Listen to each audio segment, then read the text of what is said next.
क्या आपने भी इन्वेस्टमेंट या इंश्योरेंस सिर्फ इसलिए करवाया है कि इनकम टैक्स में जो एटीसी का सेक्शन है उसे पूरा किया जा सके और उसके बाद इंश्योरेंस लेना बंद कर दिया है? अगर आपका जवाब हाँ है तो इस वीडियो को जरूर देखिएगा। हेलो दोस्तों, मेरा नाम है सुल्तान अहमद खान और मैं स्वागत करता हूं आप सबका आपके अपने यूट्यूब चैनल पे। दोस्तों, आज का जो टॉपिक है वो है सेक्शन 86 से रिलेटेड। तो आइए शुरू करते हैं इसको बिना किसी देरी के।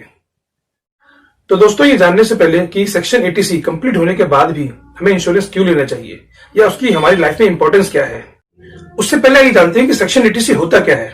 दोस्तों, सेक्शन 86 इनकम टैक्स का वो सेक्शन है जिसके अंतर्गत हमें इनकम टैक्स में 1,50,000 तक की छूट का प्रावधान है।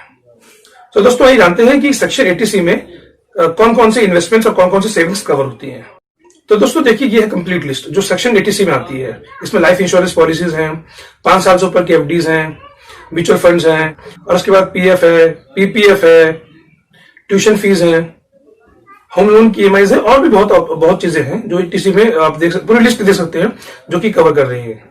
तो दोस्तों, जो एटीसी की लिस्ट है, आपका जो टोटल 1,50,000 है वो बहुत जल्दी कंप्लीट हो जाता है, और कहीं कुछ शॉर्ट पड़ता है तो ट्यूशन फीस से पूरा हो जाता है। कई बार हम क्लाइंट ऑब्जेक्शन डालते हैं, वो कहते हैं कि भाई हमारी तो 1,50,000 की लिमिट पूरी हो गई है, हमारी एटीसी की लिमिट पूरी हो गई, अब हमें इंश्योरेंस की जरूरत नहीं है। तो यहाँ पे हमें ये देखना जरूरी है कि अब हमें इंश्योरेंस की जरूरत क्यों है, एटीसी की लिमिट कंप्लीट होने के बाद भी हमें इंश्योरेंस की जरूरत क्यों है। तो दोस्तों, आइए इसका जवाब जानने की कोशिश करते हैं। तो दोस्तों, इसका जवाब छुपा है कुछ सवालों में। मेरे को भी कई बार क्लाइंट यही ऑब्जेक्शन देते हैं, तो मेरा उनसे कुछ सवाल होता है और मैं उनको उनका जवाब उनके सवालों से देने की कोशिश करता हूं। दोस्तों, एक बुक है एलन पीस की, जिसका नाम है सवाल ही जवाब है। बहुत अच्छी बुक है दोस्तों, उसको आपको जरूर पढ़ना चाहिए। उस बुक में कहा गया है कि सवाल पूछो तो उसमें से जवाब निकल के आते हैं। तो मैं कई बार अपने क्लाइंट से सवाल पूछता हूँ और उन सवालों के माध्यम से उन जवाबों को निकालने की कोशिश करता हूँ। तो मैं उनसे कहता हूँ कि सर, एक बार बताइए, आज से 7-8 साल पहले आपकी सैलरी क्या थी? तो कहते हैं जी 20,000 रुपए। फिर मैं उनसे पूछता हूँ, सर बताइए कि आज आपकी सैलरी कितनी है? तो कहते हैं जी 1,00,000 रुपए। ठीक है। तो मैं उनसे पूछता हूँ कि टैक्स की लिमिट आज से 7-8 साल पहले कितनी थी? तो कहते हैं जी 1,50,000 रुपए। तो मैं पूछता हूँ, सर आज टैक्स की लिमिट कितनी है एटीसी में? तो कहते हैं जी 1,50,000 रुपए। तो मैं उनसे कहता हूँ, सर आपकी सैलरी 5 गुना बढ़ गई है, 20,000 से आप 1,00,000 पे आ गए हैं, और टैक्स की लिमिट आज भी उतनी ही है जितनी आज से 7-8 साल पहले थी। दोस्तों, 2014 में गवर्नमेंट ऑफ इंडिया ने इनकम टैक्स में एटीसी की जो लिमिट है वो 1,50,000 की थी, 1,00,000 से। ठीक है। और आज भी 1,50,000 ही है, और हमारी इन्वेस्टमेंट उस टाइम पे भी 1,50,000 थी और आज भी 1,50,000 रुपए है। हम इसके बाद हम इन्वेस्टमेंट कर ही नहीं रहे क्योंकि हमारी सेक्शन 86 की लिमिट पूरी हो चुकी है। अब मैं उनसे दूसरा सवाल पूछता हूँ कि सर एक बार बताइए, आप साल में कितना सेव कर रहे हैं? कहते हैं 1,50,000 रुपए। अभी बच्चे की उम्र कितनी है आपकी? कहते हैं जी 8 साल। तो मान लीजिए 8 साल अभी बच्चे की उम्र है, और 18 साल यानी कि आज से 10 साल के बाद अगर आप हर साल 1,50,000 सेव करते हैं तो टोटल सेविंग कितनी हो गई आपकी? कहते हैं जी 15,00,000 रुपए। हर साल 1,50,000 के हिसाब से 10 साल में हो गई 15,00,000 रुपए। तो जो 15,00,000 रुपए हैं वो 10 साल में करीब 20-21 लाख 22 लाख रुपए बनेंगे। अब मान लीजिए जो गुड़िया है वो 18 साल की हो गई है और उसको हायर एजुकेशन की रिक्वायरमेंट है। तो हायर एजुकेशन हो सकता है कि आप इंडिया में करा रहे हो या बाहर भेज रहे हो। तो आजकल का जो ट्रेंड है उसके हिसाब से अगर आप देखें, हायर एजुकेशन के लिए जो खर्चा आपको लगता है वो कम से कम नहीं तो 40-50 लाख रुपए लग जाता है अच्छी एजुकेशन के लिए। तो क्या हमने उसका प्रोविजन किया? तो आपने जो 20-21 लाख रुपए सेव किए हैं 10 साल के अंदर, क्या उससे आप अपने बच्चे को हायर एजुकेशन दे पाएंगे? अगर आप कम से कम 4 या 5% कभी इन्फ्लेशन रेट लगा लेते हैं तो आज जो खर्चा है एजुकेशन के लिए वो दुगना हो जाएगा। कम से कम जो आज आप 20-22-25 लाख रुपए एजुकेशन में दे रहे हैं वो 40-50 लाख पहुंच जाएगा। तो मैं उनसे पूछता हूँ कि सर जो भी 30 लाख रुपए शॉर्ट पड़ेंगे, तो जो गवर्नमेंट ने तो आपको 1,50,000 की सेविंग के लिए प्रोत्साहित किया था, उसके हिसाब से आप सेविंग भी कर रहे थे। ठीक है। तो गवर्नमेंट उस टाइम आएगी और बोलेगी क्या कि आपने जी 1,50,000 रुपए की सेविंग की है, और जो भी शॉर्ट अमाउंट है 30 लाख रुपए का, 20 लाख की मान लीजिए 20 लाख की इन्वेस्टमेंट है आपके पास और 50 लाख की रिक्वायरमेंट है, तो क्या गवर्नमेंट उस टाइम आके बोलेगी कि 30 लाख रुपए जो शॉर्ट पड़ रहे हैं वो हम देंगे आपको? जी नहीं, गवर्नमेंट नहीं आएगी और नहीं देगी आपको, वो आप ही को करना है। फिर मैं उनसे तीसरा सवाल करता हूँ, सर उसके कुछ टाइम बाद बच्चे की शादी का टाइम आ जाएगा, और मेरा मानना है कि कहीं ना कहीं डॉरी सिस्टम धीरे धीरे कम हो रहा है, बट शो ऑफ तो बढ़ रहा है। लोग दहेज नहीं दे रहे, बट डेस्टिनेशन वेडिंग की तरफ जा रहे हैं, थीम वेडिंग की तरफ जा रहे हैं, थीम प्लान करते हैं। तो उस समय आपको बच्चे की शादी अच्छे से करने के लिए उसका प्रोविजन तो रखना पड़ेगा ना। बोले हाँ रखना पड़ेगा। तो उसमें कितना खर्चा होगा? बोले खर्चा तो होगा। तो अगर आप 1,50,000 की सेविंग कर रहे हैं और 15 लाख रुपए इन्वेस्ट कर देते हैं 10 साल में, और 20-22 लाख रुपए आप आपको मिल जाते हैं, ठीक है, तो उसमें आपको क्या लगता है? आप एजुकेशन भी कर लेंगे और कल को उसके बाद बच्चे की शादी भी कर देंगे। तो प्रोविजन हुआ क्या आपके बच्चे की शादी के लिए? तो कहती जी नहीं हुआ। तो उनसे मैं चौथा सवाल पूछता हूँ कि सर एक बात बताइए, इंडिया में पेंशन का प्रोविजन है क्या? कहते जी नहीं है। और जिन गवर्नमेंट सेक्टर्स में पेंशन मिलती थी वो भी बंद हो गई है, नए लोगों को पेंशन नहीं मिल रही है। कहते हाँ जी नहीं मिल रही है।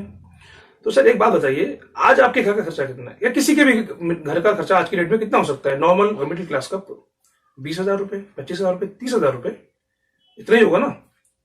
तो आपको क्या लगता है, आज से 30 साल के बाद जब आप रिटायरमेंट के करीब होंगे, तब आपके घर की इनकम कितनी होगी?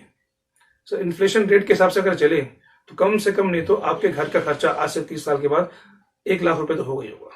कम से कम 1 लाख रुपए आपके घर का खर्चा होगा ही होगा। तो 1 लाख रुपए हर महीने का अगर खर्चा होगा तो साल का खर्चा कितना होगा? 12 लाख रुपए। तो क्या हमने उसके लिए प्रोविजन रखा हुआ है?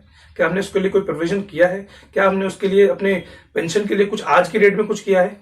तो सर जो हमने 20-21 लाख रुपए इकट्ठा किए हैं, तो उसमें ना तो हमारा बच्चे की एजुकेशन के लिए पूरा पड़ रहा है, ना शादी के लिए पूरा पड़ रहा है, और ना ही पेंशन की प्रोविजन हमने किए हैं ना, वो भी हम पूरे नहीं कर रहे हैं।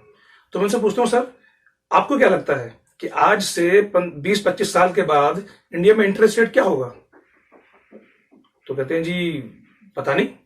तो मैं उन्हें समझाता हूँ, सर इंडिया में आज से 15 से 20 साल के बाद या 25 साल के बाद जो इंटरेस्ट रेट होगा वो शायद 1 या 2% रह जाए। जिस हिसाब से आज इंडिया डेवलप कर रही है, आने वाले 20-25 सालों में इंटरेस्ट रेट जो है कम से कम हो जाएगा, 1 से 2% भी हो सकता है।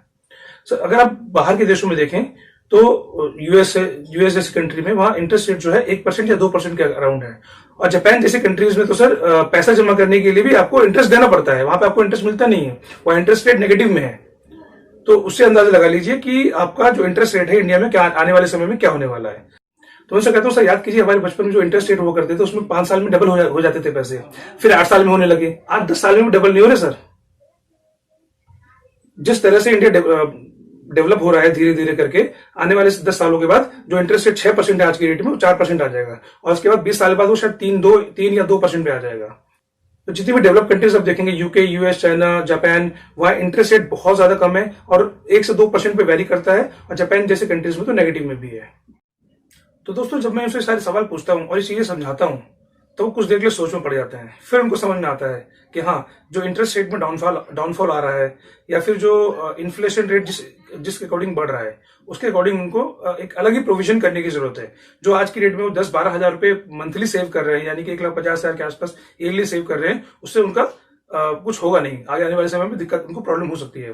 तो उनको अपना प्रोविजन बढ़ाना पड़ेगा। जो 10,000 रुपए है उसको 20,000, 25,000 रुपए, 30,000 रुपए, 50,000 रुपए तक उनको सेव करना पड़ेगा मंथली। और दोस्तों 20-25,000 रुपए सेव करना मंथली कोई बहुत बड़ी बात नहीं है। हमें लगता है कि बहुत बड़ा चैलेंज है, बट अगर आप धीरे धीरे इसकी आदत डालेंगे तो आपको आने वाले समय में जो रिटर्न आएगा, जो आप प्रोविजन बना के रखेंगे अपने रिटायरमेंट के लिए, बच्चों के एजुकेशन के लिए या फिर मैरिज के लिए, उस समय ये पैसा काम आएगा। तो दोस्तों मैं आप सबसे यही गुजारिश करूंगा कि आप सब लोग अपनी फाइनेंशियल प्लानिंग कीजिए, और जब आप फाइनेंशियल प्लानिंग करने बैठेंगे तो आपको समझ में आएगा कि एक्चुअली में प्रोविजन नहीं हुआ है। ऐसी बेहतरीन प्लानिंग कर सकें जिससे आपका आने वाला समय बहुत अच्छा बीते। तो इन्हीं सब शुभकामनाओं के साथ मैं आप सब लोगों से विदा लेता हूं। अगर आपको मेरा वीडियो अच्छा लगा हो तो इसे लाइक करें, शेयर करें, कमेंट करें एंड सब्सक्राइब करें। तो दोस्तों इस वीडियो में इतना ही। आप अपना ध्यान रखें, अपने परिवार का ध्यान रखें। Take care, bye bye, God bless you all. और इन 2 वीडियो को जरूर देखें। Thank you.